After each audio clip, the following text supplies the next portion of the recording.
Everyone, तो कैसे हैं आप सब। आई होप आप सभी बहुत अच्छे होंगे, सेफ होंगे, स्वस्थ होंगे। तो अब आज मैं अभी कोई ब्लॉग नहीं शूट की हूँ, कोई ब्लॉग नहीं बना रही हूँ। अभी मैं थोड़ी देर बातें करूँगी आप लोगों से।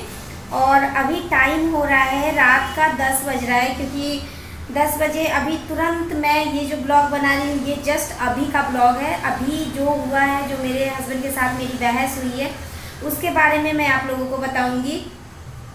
तो अभी बज रहा है रात का 10 बजे तक ये गेट बंद हो जाता है। नीचे में एक ग्रिल है, वो 10 बजे बंद हो जाता है। तो हस्बैंड मेरे 9:30 बजे से 10 बजे तक मेरे साथ बहस किए हैं। आधा घंटा, 10 बज गया है तो वो चले गए हैं। और बच्चे तीनों सो चुके हैं, देख सकते हैं आप लोग, तीनों बच्चे मेरे सो गए हैं। और इसीलिए मैं किचन में बात कर रही हूँ, क्योंकि बच्चे अगर मैं बोलूँगी तो आवाज़ से बच्चे जग जाएंगे। इस वजह से मैं थोड़ा सा किचन में आ गई हूँ। वैसे तो आवाज़ जाएगा ही, क्योंकि इसमें दरवाज़ा नहीं है, किचन में दरवाज़ा नहीं है, देख सकते हैं। तो आवाज़ को थोड़ा मोड़ा जाएगा, लेकिन ज़्यादा नहीं जाएगा। इस वजह से मैं किचन में आ गई हूँ।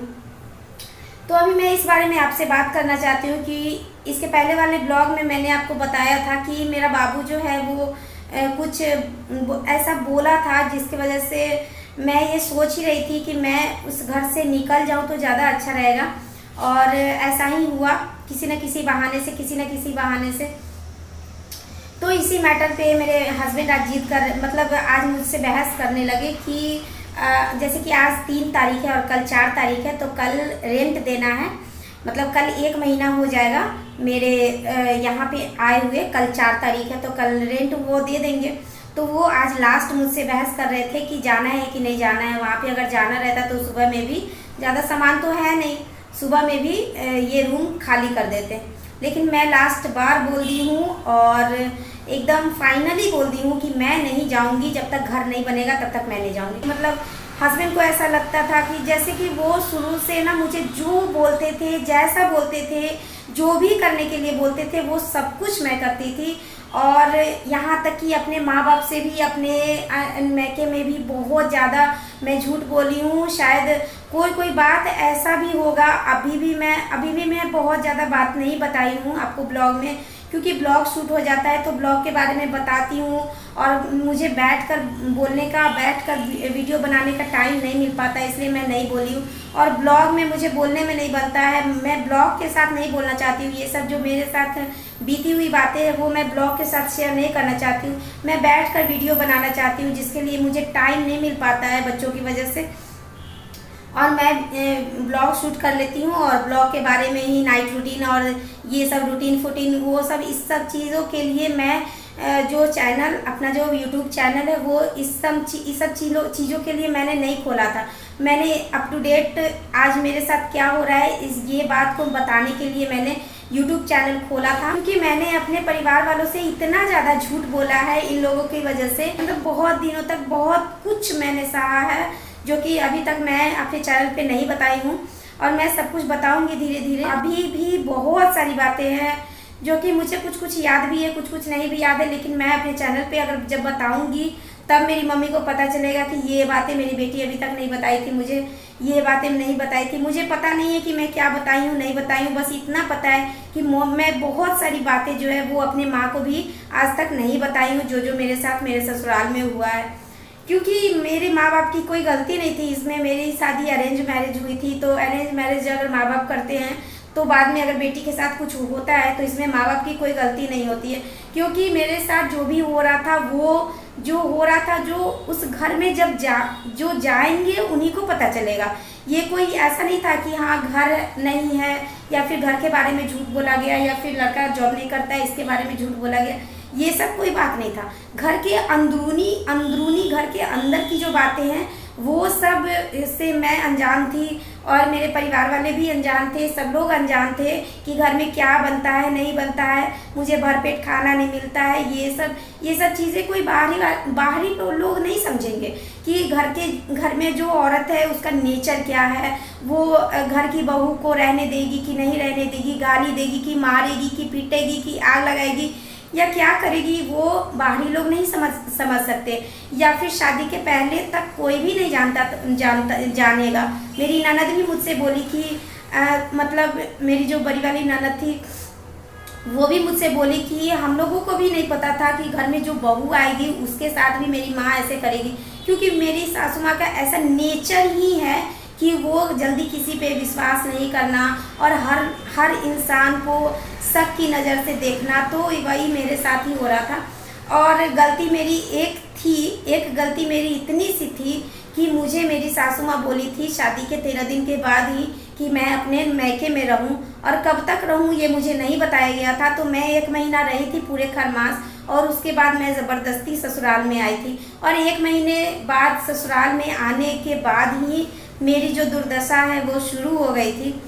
तो बस गलती मेरी इतनी सी थी कि मैं जो हूँ अपने शादी के बाद अपने ससुराल में रहना चाहती थी, मैके में नहीं रहना चाहती थी। मुझे बस मेरी गलती बस यही थी कि मैं अपने हस्बैंड के साथ, अपने पति के साथ अपने ससुराल में रहना चाहती थी। मुझे मैके मुझे जाना था, लेकिन हमेशा के लिए नहीं। मेरी सासू माँ, मेरे हस्बैंड बोले थे कि वहीं पे रहो, वहीं पे पढ़ाई करो, और कब तक रहो, 1 महीना, 1 साल, 2 साल, ये अनलिमिटेड था। इसका कोई जो टाइमिंग होता है, इसका कोई टाइमिंग नहीं था कि मैं कब तक रहूँगी। बस गलती मेरी इतनी सी थी। अगर मेरे साथ सब कुछ ठीक हो जाता, सब कुछ ठीक चलते रहता तो मैं नहीं बताती, लेकिन अभी भी मेरे साथ कब क्या होगा नहीं होगा ये मुझे नहीं पता है। इस वजह से मैं चाहती हूँ कि मैं सारा अप टू डेट देती रहूँ कि अब मेरे साथ क्या हो रहा है, तब मेरे साथ क्या हो रहा है। और बीता हुआ बात भी मुझे बीच बीच में याद आ जाता है, तो मुझे ऐसा लगता है कि इतना कुछ सहने के बाद एक मैं ही हूँ कि मैं अभी तक अपने ससुराल में हूँ और आगे भी रहना चाहती हूँ। पता नहीं मेरे दिमाग में ऐसा क्या है कि मैं छोड़ना नहीं चाहती हूँ अपने हस्बैंड को, सुधारना चाहती हूँ। ये जानवर लोग जो है, इन जानवरों को इंसान बनाना चाहती हूँ, आदमी बनाना चाहती हूँ। तो जो बातें मुझे करनी थी वो बातें तो मैंने की ही नहीं, और दूसरे ट्रैक पे चली गई थी और दूसरा गाड़ी चलाने लगी थी।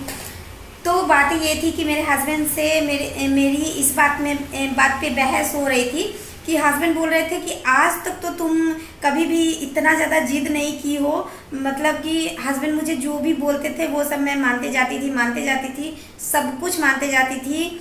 और यहाँ तक कि अपनों से भी झूठ बोलती थी। मेरे हस्बैंड बोलते थे कि हाँ ये बात मत बताना, ससुराल में ये हुआ वो मत बताना, क्योंकि मेरे जो हस्बैंड थे वो मेरी सासू माँ के नेचर को जानते थे और मुझे वो समझते थे, थोड़ा मोड़ा समझते थे। अनजान होते हुए भी, अरेंज मैरिज हुई थी, अनजान थे मुझसे, लेकिन फिर भी वो मुझे थोड़ा मोड़ा समझते थे कि इसकी गलती नहीं है। तो वो मुझे मतलब बोलते थे कि ये बात मतलब मायके में मत बताना, सबको बुरा लगेगा, सब लोगों को अच्छा नहीं लगेगा। तो मैं नहीं बोलती थी। इसी सब तरह से बहुत ही ज़्यादा मुझे फुसलाते थे और मैं मान जाती थी। तो वही बोल रहे थे कि इतना ज़्यादा जिद तो तुम कभी नहीं की, आखिर ऐसा क्या हुआ है। तो मैं उनको वही बैठकर समझाई थी कि उस दिन ऐसा क्या हुआ था। तो मैं बताना चाहती हूँ कि ये बातें मैंने किसी को नहीं बताई हूँ और मुझे ऐसा बताने का ज़रूरत महसूस नहीं हुआ कि ये बातें बताना ज़रूरी है, तो मैं नहीं बताई थी, क्योंकि ये मेरे बच्चों का सवाल था, मेरे और मेरे बच्चों के बीच की बातें थी। तो उस दिन जो झगड़ा हुआ था, जो मैं अपने मैके से आई थी सोमवार के शाम में 7 बजे अपने भाई के साथ, तो जो लड़ाई हुआ, जो झगड़ा हुआ, उस बीच में अब तो मेरे बच्चे बड़े हो गए हैं और सब कुछ थोड़ा मोड़ा समझने लगे हैं।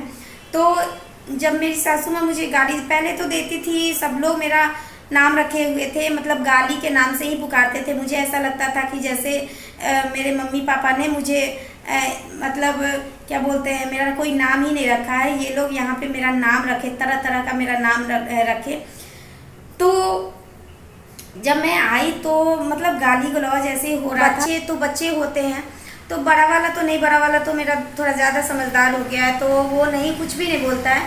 और उसके बाद जो स्वास्तिक है, जो बीच वाला बेटा है मेरा, वो बहुत कुछ नहीं समझता है, अभी नहीं समझता है कि गाली क्या होता है और ये सब क्या होता है। तो एकदम से मासूम की तरह मुझसे, जब मैं सोने गई रात में, क्योंकि हस्बैंड दूसरे रूम में सोते हैं और मैं अपने बच्चों के साथ अपने कमरे में सोती हूँ, तो जब मैं सोने गई ना तो मेरा बाबू, मैं उतना ध्यान नहीं दी पहले, वो तो मुझे गाली दे ही रही थी, लेकिन मैं ये सोची भी नहीं थी कि मेरा बच्चा मुझसे ऐसा सवाल करेगा। तो जब मैं सोने गई ना तो मैं स्वास्तिक मुझसे बोलता है कि मम्मा रंडी का मतलब क्या होता है।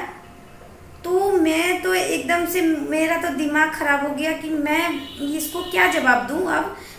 तो मुझे पता है कि ये चीज़ यूट्यूब पे नहीं बोलना चाहिए, लेकिन मुझे ये भी पता है कि मेरा जो चैनल है, मेरा जो यूट्यूब जो भी मेरा वीडियो है वो कौन लोग देखते हैं, और मेरा जो वीडियो है वो ज़्यादातर बिहारी लोग देखते हैं, ज़्यादातर मुजफ्फरपुर के लोग देखते हैं, और ज़्यादातर इंडिया के लोग ही देखते हैं। कोई मेरे इंग्लैंड या फॉरेन के लोग देखते नहीं है, जो इन अर्थों का, इन सब चीज़ों का अर्थ नहीं समझते होंगे। और ये हर घर में होता है, यहाँ के इंडिया के हर घर में भी, बिहार के हर घर में होता है, चाहे कोई बोले चाहे कोई ना बोले। तो ये भाषा जो है, ये जो लाइन है, ये हर कोई समझते हैं, सबके घर में होता है और सब लोग इसका मीनिंग जानते हैं, इसलिए मैं बताई हूँ। तो YouTube चैनल जो खोलते हैं उनको सब कुछ पता होता है कि उनका जो वीडियो है वो कौन लोग देख रहे हैं, कैसे लोग देख रहे हैं, कितने एज के लोग देख रहे हैं, ये सब चीज़ उनको पता होता है। तो इसलिए मैं ये चीज़ बताई हूँ और खुल के बताई हूँ आज अपने चैनल पे। लेकिन फिर मैं बताना चाहती हूँ कि एक लड़की को अरेंज मैरिज करने की क्या क्या सज़ा मिलती है, ये सब कुछ मैं बताने वाली हूँ। अभी तक तो मैंने कुछ भी बताया ही नहीं है। तो उस समय ना मेरा एकदम से दिमाग ख़राब हो गया कि मेरा बेटा मुझसे कैसे सवाल कर रहा है।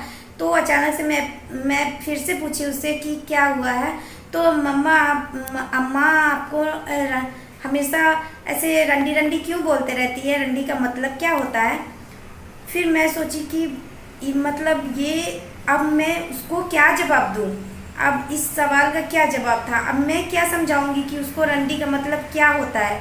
ये मुझसे मतलब मुझे ऐसा लग रहा था कि ये सुनने से पहले मैं मर क्यों नहीं गई, और मुझे कुछ भी नहीं समझ में आ रहा था। तो मैं उसको बोली कि बाबू गंदी बात है, नहीं बोलना चाहिए। तो माँ आपको गंदा बात क्यों बोलती है, ऐसे बहुत सारे सवाल मेरे बच्चे करने लगे मुझसे। और बड़ा वाला तो समझदार है तो चुपचाप से बैठा था, लेकिन मैं क्या उसको इसका जवाब दूँ और इसके बारे में क्या समझाऊँ क्या। फिर मैं यही सोच रही थी कि यही चीज़ तो ये तो हमेशा होगा। आज भी मेरे हस्बैंड बोलते हैं कि गाली देती है तो सुन लो, मारती है तो मार खा लो, माँ समझ के मार खा लो, माँ समझ के गाली सुन लो। तो मेरे बच्चे यही सब सीखेंगे, मेरे बच्चे यही सब मुझसे सवाल करेंगे। आज सुन रहे हैं तो सवाल कर रहे हैं, कल होके कहीं बोल देंगे तो फिर क्या होगा। तो यही सब बात मैं अपने हस्बैंड को समझाई हूँ, तो समझ गए हैं, थोड़ा मोड़ा समझ गए हैं कि हाँ मतलब ये सब गलत है, लेकिन माँ को नहीं समझा सकते हैं। और तो मैं बोल दी हूँ कि बस 1-2 महीना का सवाल है, क्योंकि मैं जाऊँगी तो फिर वही चीज़ होगा, हमको पता है मुझे कि वही सब चीज़ होने वाला है, तो फिर मैं उसमें क्यों जाऊँ। बस यही एक कारण है कि मैं उस घर में नहीं जाऊँगी और अपने सासू माँ के साथ नहीं रहूँगी, कभी भी नहीं रहूँगी। तो यही सब सवाल था, यही सब बातें थी, और मैं ये सब नहीं बोलना चाहती हूँ। ऐसे ऐसे मेरे बहुत तरह के नाम रखे गए। मेरे हस्बैंड भी मेरा नाम रखे थे। जब मैं शादी होके आई थी तो मुझे निक नेम से पुकारते थे, जैसे कि माधर चौधरी मुझे बोलते थे। मेरा नाम हस्बैंड मेरा नाम रखे हुए थे। मेरी सास मेरा नाम रंडी रखी हुई थी। बस यही सब मेरा नाम था। मुझे ऐसा लगता था कि मतलब गाली सुनने वालों को लगता है, दूसरों को तो ऐसा लगता है गाली दे दी तो क्या हुआ, गाली देने से थोड़ी ना कुछ होता है, लेकिन होता है। आपको जब गाली जो सुनता है ना उसको पता चलता है कि गाली कैसा होता है, कैसे लगता कैसे है गाली, तब पता चलता है। तो चलिए मिलती हूँ फिर आपसे नेक्स्ट ब्लॉग में या फिर नेक्स्ट वीडियो में। तो अभी मुझे बहुत ही ज़्यादा नींद आ रही है और मैं जा रही हूँ सोने। तो गुड नाइट, बाय बाय।